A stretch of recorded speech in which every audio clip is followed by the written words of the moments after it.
आज सबसे पहले बात बखमूत की होगी, जहां करीब 92% इलाकों पर रूस का कब्जा हो चुका है। लेकिन अब वहां से एक ऐसी खबर सामने आई है जो रूस के राष्ट्रपति को बड़ा झटका देने वाली है। दावे के मुताबिक पुतिन के पूर्व शेफ और अब रूस की तरफ से बखमूत की जंग लड़ रहे वैगनर ग्रुप के चीफ ने पाला बदल लिया है। अब ऐसे में सवाल यह है कि क्या अब पुतिन की प्राइवेट आर्मी युद्ध के मैदान से लौट जाएगी?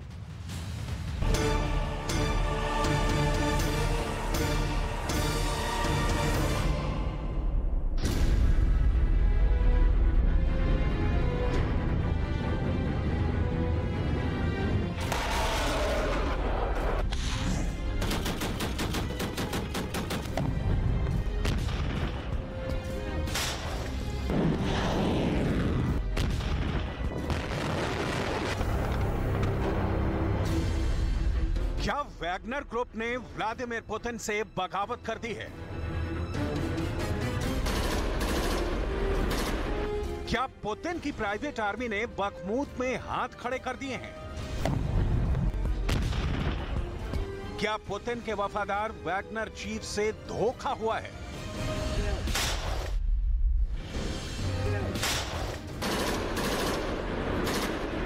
क्या येवगेनी प्रिगोजिन को अपने ही लड़ाकों से मारे जाने का डर सता रहा है?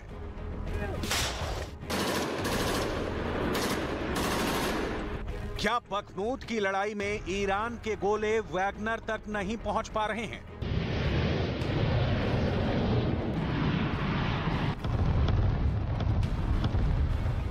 बखमूत की जंग के आखिरी पड़ाव में अचानक नया मोड़ आ गया है।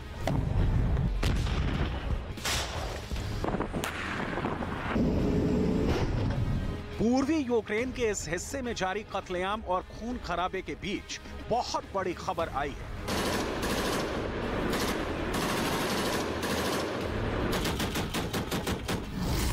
दावे के मुताबिक वैगनर ग्रुप के प्रमुख येवगेनी प्रिगोजिन ने बखमूत की जंग से अपने लड़ाकों को हटाने की धमकी दी है, क्योंकि वैगनर ग्रुप को रोजाना कम से कम 4000 गोले की जरूरत है, जबकि रूस की सेना उसे सिर्फ 800 गोले मुहैया करा पा रही है। इतना ही नहीं, रूस की सेना बखमूत में यूक्रेन की सप्लाई लाइन को काटने में भी नाकाम रही है। ऐसे में हर रोज सैकड़ों वैगनर लड़ाके बेमौत मारे जा रहे हैं। बखमूत की जंग में इतना बारूद बरसा, इतना खून बहा, इतनी मौतें हुई, मंजर ऐसा जैसा 14 महीने से जारी जंग में यूक्रेन के किसी और हिस्से में दिखा नहीं। कहां तो रूस की आर्मी और एयरफोर्स की मदद से वैगनर ग्रुप बखमूत के 80% से ज्यादा इलाके पर कब्जे का ढोल पीट रहा था, और कहां अब इसके प्रमुख ने सरेंडर का रुख इख्तियार कर लिया है। ऐसा क्या हुआ जो पुतिन के बेहद करीबी वैगनर चीफ का मन बदल गया? आपको बस थोड़ी देर में बताएंगे।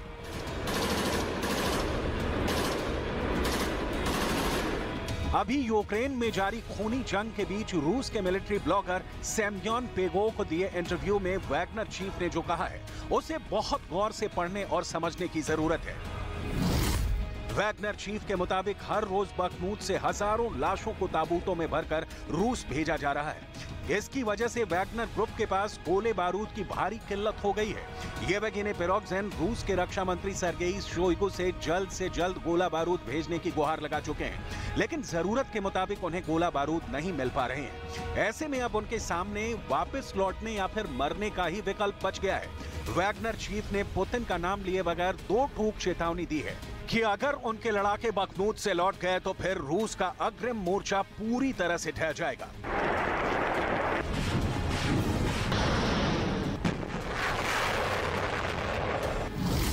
येवगेनी प्रिगोजिन के मुताबिक अगर जरूरत के मुताबिक गोला बारूद का स्टॉक होता तो उनके लड़ाकों का नुकसान 5 गुना कम होता। सच यह है कि रूस के पास हथियारों और गोला बारूद की कोई कमी नहीं है।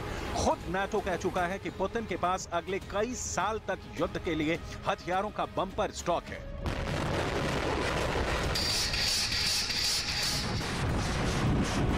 अमेरिका के लीक सीक्रेट दस्तावेजों के मुताबिक रूस को ईरान से भी ड्रोन के अलावा बड़ी तादाद में गोला बारूद की सप्लाई हुई है।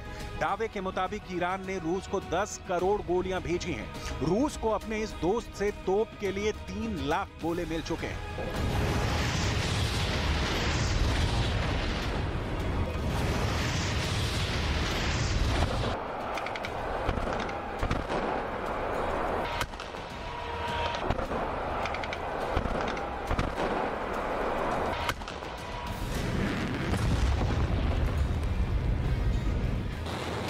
ऐसे में सवाल ये कि क्या वैगनर चीफ की नजर ईरानी गोलों पर तो नहीं है।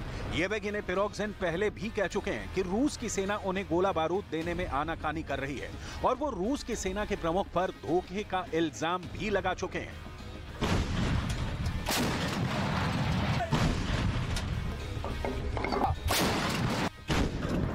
अमेरिका के think tank institute for the study of war यानी ISW ने तो यहां तक दावा किया है कि वैगनर ग्रुप को यूक्रेन के पलटवार की पक्की तारीख भी पता है।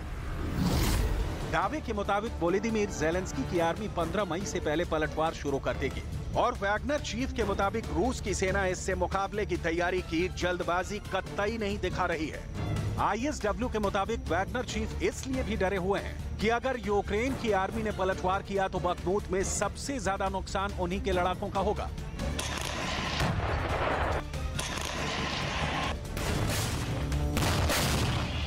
इस पलटवार पर खुद ज़ेलेंस्की ने क्या कहा है आपको आगे दिखाएंगे। अभी आपको ISW के मुताबिक बखमूत की रियल पिक्चर बताते हैं। रूस के सूत्रों के मुताबिक 92% बखमूत पर इस वक्त रूस की सेना का कब्जा हो चुका है। अगर ये दावा सही है फिर वैगनर चीफ ने बखमूत की जंग से हाथ खींचने की धमकी क्यों दी है? क्योंकि जिस इलाके को जीतने के लिए 10 महीने से जंग चल रही है, अब तक बेशुमार बम बारूद लुटाए गए, बेहिसाब लोग मारे गए, जब लड़ाई अंजाम के करीब है। तब येवगेनी प्रिगोजिन की बगावत के पीछे की असली कहानी क्या है? क्या वैगनर चीफ ने पुतिन से गद्दारी तो नहीं कर दी है? क्या येवगेनी प्रिगोजिन ने ज़ेलेंस्की से हाथ तो नहीं मिला लिया है? इन सवालों की तह तक जाना जरूरी है। बखमूत की जंग रूस और यूक्रेन दोनों के लिए आगे बढ़ो या फिर मरो में बदल चुकी है। ये इलाका कितना अहम है इसे समझना भी बहुत जरूरी है। बखमूत को चासियू यार से जोड़ने वाली इस सड़क को यूक्रेन रोड ऑफ लाइफ कहता है। 17 किलोमीटर लंबी इस सड़क पर यूक्रेन का कब्जा अब भी कायम है। यहाँ से ज़ेलेंस्की की आर्मी टस से मस नहीं हुई है, क्योंकि इन्हें मालूम है कि इस सड़क को गंवाने का मतलब पुतिन की सेना को कीव कूच करने से रोकना नामुमकिन।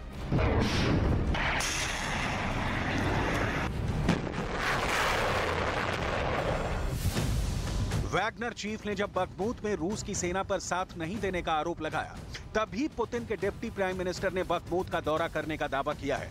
उन्होंने सबूत के तौर पर अपने टेलीग्राम चैनल पर इसका वीडियो भी शेयर किया है। большей части уже освобожден. Вижу, что много работы будет. Но как только будет возможность, будем восстанавливать город.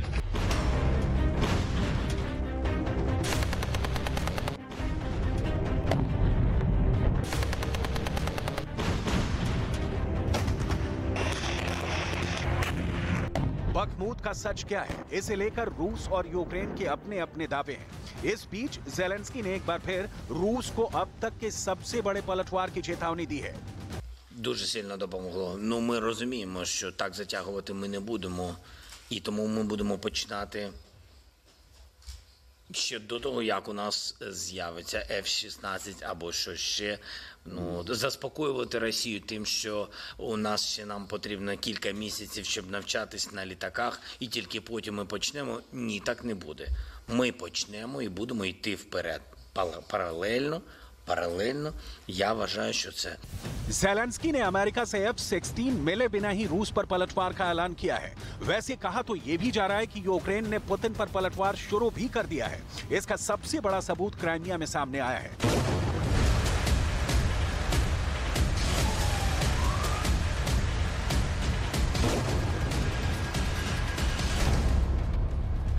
जहां सेवेस्तोपोल में बहुत बड़ा ड्रोन हमला हुआ है। टारगेट पर रूस का तेल डिपो था। इस डिपो से ड्रोन के टकराते ही बड़ा धमाका हुआ और फिर करीब 11,000 स्क्वायर फीट इलाके में भीषण आग लग गई। यूक्रेन के खुफिया एजेंसियों के मुताबिक इस हमले में रूस के 10 तेल टैंक और करीब 40,000 टन तेल बर्बाद हो गया।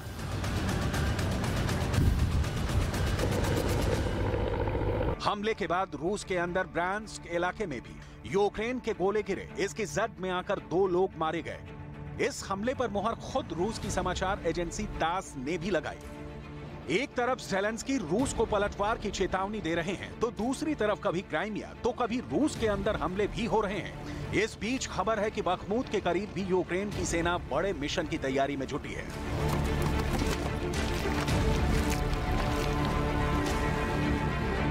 Сухо буде, і можна буде ще більше працювати. І вночі також можна буде працювати. хоча б віді, не особо ведуться вночі, але все рівно. Окопи, зачистка вопів і так далі їхніх, це саме то. Треба тепла, побільше тепла, щоб це все болото висохло. Бо нереально, просто навіть висаднична техніка просто тухне, сідає на пузові. बखमूत ही नहीं, जापोरेजिया के करीब एक सीक्रेट ठिकाने पर यूक्रेन की आर्मी युद्धाभ्यास में भी जुटी है। इस एक्सरसाइज में ज़ेलेंस्की के जवान पुतिन के सैनिकों पर हमले के गुर सीख रहे हैं। इन सैनिकों को बस सुप्रीम कमांडर के ऑर्डर का इंतजार है।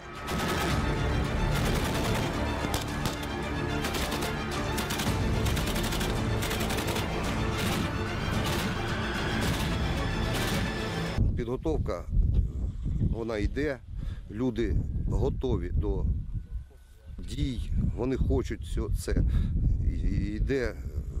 йдуть навчання. Я думаю, що в кратчайші сроки вони будуть готові до виконання будь-яких завдань. रूस और यूक्रेन की जंग के कई मोर्चे एक साथ खुले हैं। अभी 2 दिन पहले ही करीब 2 महीने बाद रूस ने कीव समेत यूक्रेन के कई हिस्से में अंधाधुंध मिसाइलों और रॉकेट दागे। तो अब जवाब में रूस के कब्जे वाले डोनेट्स्क इलाके में ज़ेलेंस्की की आर्मी ने ताबड़तोड़ गोले दागे हैं। इसमें कई इमारतें जमींदोज हो गईं और कई लोग जख्मी। На вооруженных формирований Украины был произведен обстрел, предположительно, с применением РСЗО «Хаймерс», о чем свидетельствует соответствующая характеристика воронки, обнаружена на месте обстрела, а также обнаружены на месте обстрела осколки. В результате данного обстрела существенно повреждена гражданская инфраструктура, это жилые дома. Около 5 жилых домов получили значительное разрушение, а также имеются раненые среди мирного населения. डोनेट्स्क के कई इलाकों पर रूस का कब्जा है, तो कुछ पर अब भी यूक्रेन काबिज है। जहां पुतिन की सेना ने शनिवार को ड्रोन से हमला किया तो कोहराम मच गया।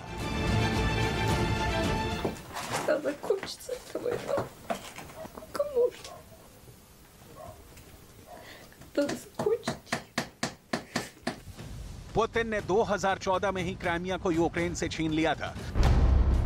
फिर 24 फरवरी 2022 को रूस ने यूक्रेन में स्पेशल ऑपरेशन शुरू किया। इस दौरान 30 सितंबर 2022 को पुतिन ने डोनेट्स्क, लुहांस्क, ज़ापोरिज़िया और खेरसोन को रूस में मिलाने का ऐलान कर दिया।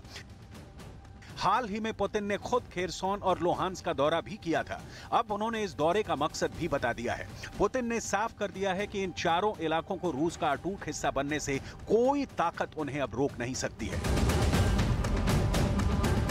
Посмотрите на прогнозы международных тех же организаций, прогнозы по росту российской экономики.